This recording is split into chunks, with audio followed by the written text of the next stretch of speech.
As part of WRHU News' continuing coverage of Black History Month, I spoke with Phoebe Elegant-Jones about her small business, Blue Poetry's Creations. My name is Phoebe Elegant-Jones. I'm a mom. I'm a wife. I'm currently a 12-year veteran for high school English and attending Hofstra for my MFA in creative writing with a concentration in poetry. And I have a side business for custom shirts called Blue Poetry Creation. Great, thank you. And when and why did you start your business? Funny story. So I started really with a planner. A couple of my sorority sisters were all trying to get organized, and they suggested I do a planner. And I never realized how big planning was. So stickers and washi tape, and then I started making my own stickers because it gets very expensive. And putting cute little quotes and funny pictures. And somebody said, you should put that on a shirt. And I was like, really? On a shirt? Yeah, I'd buy it. And I was like, okay. And I started with simple print and iron-ons. And then I think that Christmas, I asked my husband for a heat press for my Christmas present. And he was like, you want a what? And that turned into a little business. I went and I got my went to Nassau County, filled out all the paperwork, verified, and 3 years later, I've been on Eyewitness News and I've been on The Patch, and it's becoming quite a beautiful thing. I know you mentioned your sorority sisters. Were they the people that really inspired you to start this, or was there someone else in your life that did as well? My students. So my sorority sisters definitely started because I was in a planner group with my sorority sisters from Zeta Phi Beta Sorority Incorporated. But it was my students. After years, I said I've been teaching for 20 years, and I have a specialized program for minority students. And I've always been encouraging them to, follow their dreams and don't let anybody stand in your way. And when I started telling them and I was doubting myself, they were like, Miss, you've been telling us for years to do what we need to do. Go ahead and start your business. And it was a wonderful thing to have the roles reversed because, I was in my feelings and didn't really think I could do it. And, nobody's going to buy my stuff. And my kids were like, Miss, you're great. The things that you say to us, you absolutely should be putting it on a shirt. You absolutely should be trying to profit off of it. Why not?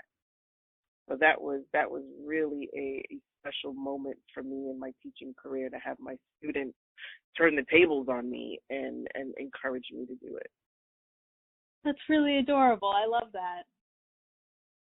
Looking towards your designs, I've looked at your website. Which ones are the most popular, and do you have one that's your favorite? Definitely my Black Lives Matter became very popular after being on ABC News. So that the fist with all the words inside of it, that one is definitely an important one. And, it says so much for what the Black Lives Matter movement stands for. And as a mom and as an educator, I have a shirt that says, where is that one? Cute, only pretty girls get teased too. I forget what it says. Oh my God, it's terrible. I gotta go find it.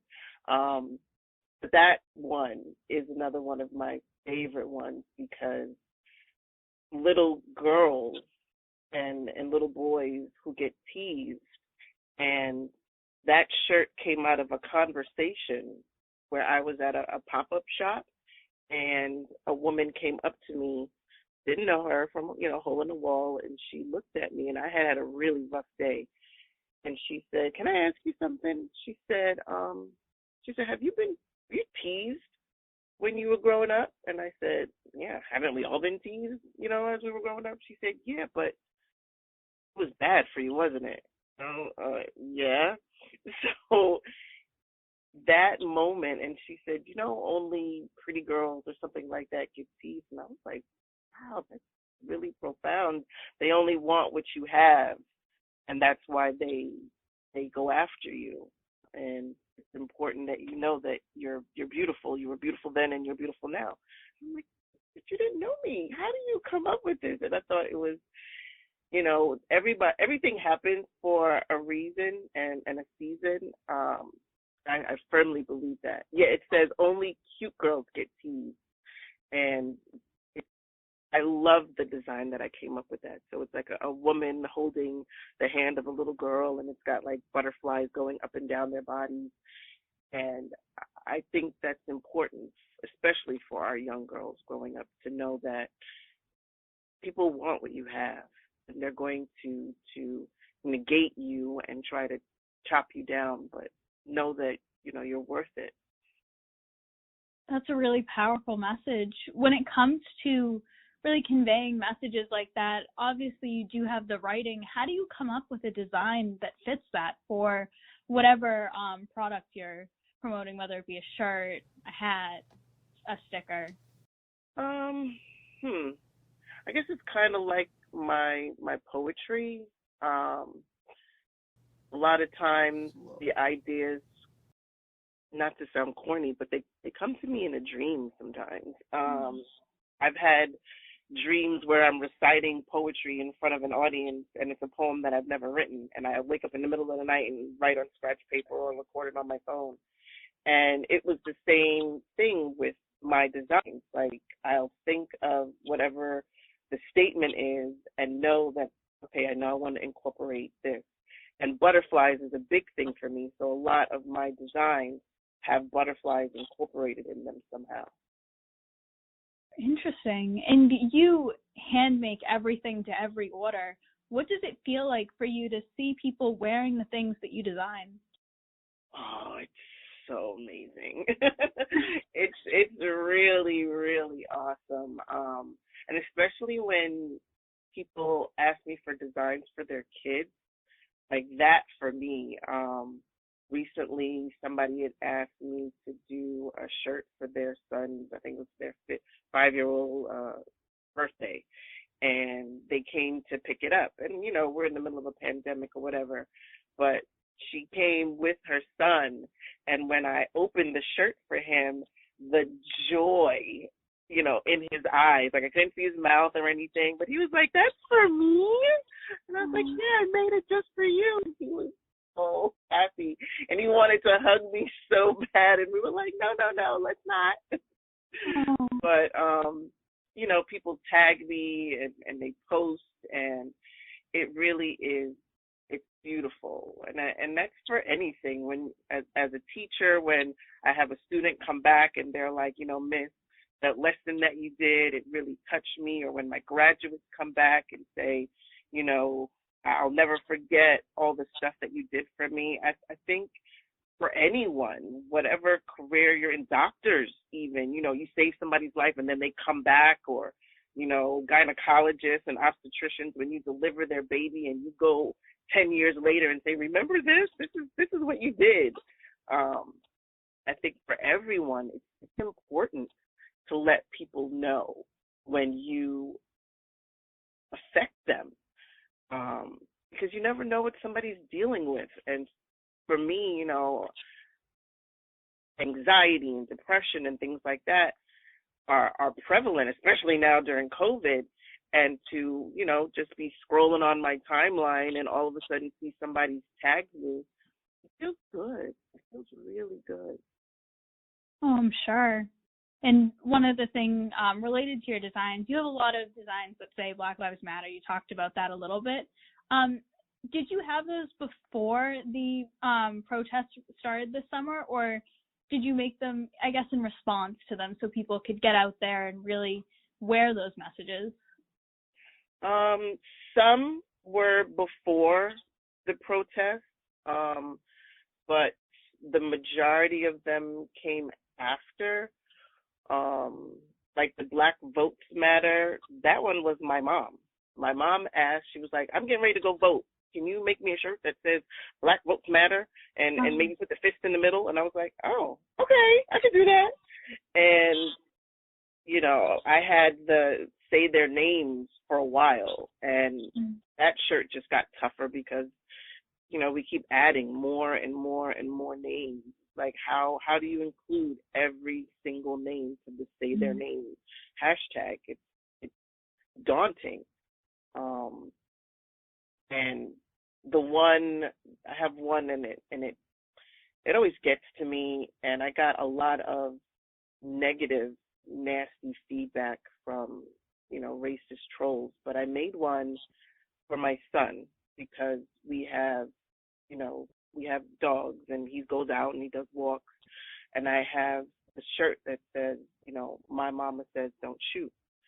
And people came after me for that. And all I could think of is like, I'm trying to protect my son. I get choked up every time I think about it. But, you know, there are parents right now that unfortunately we have to have those conversations. And when my son wants to go out for a walk or go to 7-Eleven or walk the dog, there's that fear all the time that something can happen. So I made that shirt with him in mind, and all the sons and daughters that get mistaken and are killed senselessly in our society right now. So a lot of the shirts are very important messages. And I think at the end of the day, you know, you can only, if you can affect at least one person in your life to make a change, slowly and surely we will change this world for good. Wow. Kind of speechless right now. I think that's a beautiful shirt idea. How do you deal with the negative feedback personally? Because it's like you are, like these designs are your babies. Like, how do you deal with that? Whew. Okay, so when I got the interview for ABC News, I was you talk about over the moon excited. Like I was screaming it from the rooftops, and you know, and I posted it, and ABC had it on all, you know, across all their platforms, and I had family and friends that were like, yeah, I'm gonna go and comment, and that's where I made my mistake. So I went onto ABC's platforms looking for my friends and family, and then saw all the racists that came for me. And for 2 days, it was a Wednesday, I'll never forget, Wednesday, Thursday, Friday, I was in such a depressive state. Like, you know, people were calling me and my son the N-word, and saying that I was using my son for sales and things like that. And it took me down a very dark hole. And just like being encouraged to start my business, it was because I made a post on TikTok where I was sobbing, like openly sobbing. Like I didn't know what to do. I went on just to say this is upsetting, and ended up sobbing on this post. And my student, one of my graduates, called me up and was like, I need you to stop checking your comments. She was like, I need you to stop. She was like, you are amazing. You do amazing things. And she ran down this litany of my career as a teacher, as a business owner, how, you know, at 45, I decided to go back to school for my MFA, you know, so she ran down this whole long list, and she was like, you know, and my students call me Mama EJ. She was like, Mama, I need you to stop. You are amazing. She was like, let's delete that crying post. Let's not let them know that they're getting to you. Let's not let them take your power away. And I will never forget that. And I deleted the post, made a new post like, all right, so I'm not going to cry anymore. I'm going to stop checking these messages. But it's hard. I mean, there are times where I'm feeling great. There are times where I know I'm doing good. I know. But then someone will say something and put a chip in that armor. And I have to remind myself, or someone else will have to remind me that you're human. You're allowed to be upset that someone calls you a slur. You're allowed to be upset if someone is negative towards you. Take a moment, take a breath, and then, get back to what you were doing. And I do a lot of that with my TikTok. I forgot to say that. I'm a little TikTok famous. Just a little, I have 92,000 followers. So I use TikTok to spread awareness and educate and motivate and have a little fun too. So to answer your question, we're all human, and people are going to get to you for a myriad of reasons, but everyone needs to remember that you are way more special than people think you are, and not to let anyone. I just recently did a post like this. Don't let anybody steal your shine. I think that encouragement is so important, and just reminding yourself that you are important. This definitely connects to my last question. As a Black woman in business, what do you say to other Black women looking to follow their passions like this, whether it be starting a business like you or pursuing a new career, pursuing another degree? What do you say? Number one, have a good support system. You need a cheerleading section. You need people that are going to rah-rah, sis, boom, bah, be there to champion for you on those days where you can't do it for yourself. Be confident in what you're doing, because it's the confidence that are going to have people follow you and believe you and want to either buy your product or buy into your speaking or buy into your career choice. You have to have confidence and believe that, yes, I'm going to do it. And for me, this year, one of my new things that I've added to all of my platform descriptions is I'm going to be a future Pulitzer Prize winner. It's going to happen. I'm going to do it. And to have those affirmations, whether you're going to do a what do you call those things? A vision board, right? And have it. So I have a new vision board. I've never done it. This year I decided, you know what? I'm going to do it. So I have it right above my computer. I look at it every day.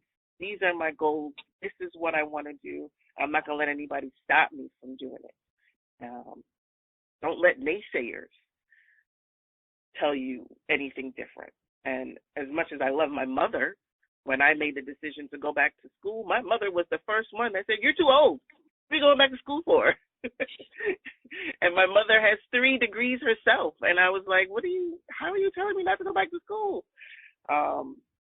So I had to prove her wrong at this grown woman level in my life that I could still do it. I could go to school, own a business, be a mom, be a wife, still have my regular full-time job. I could do it, and I'm going to succeed.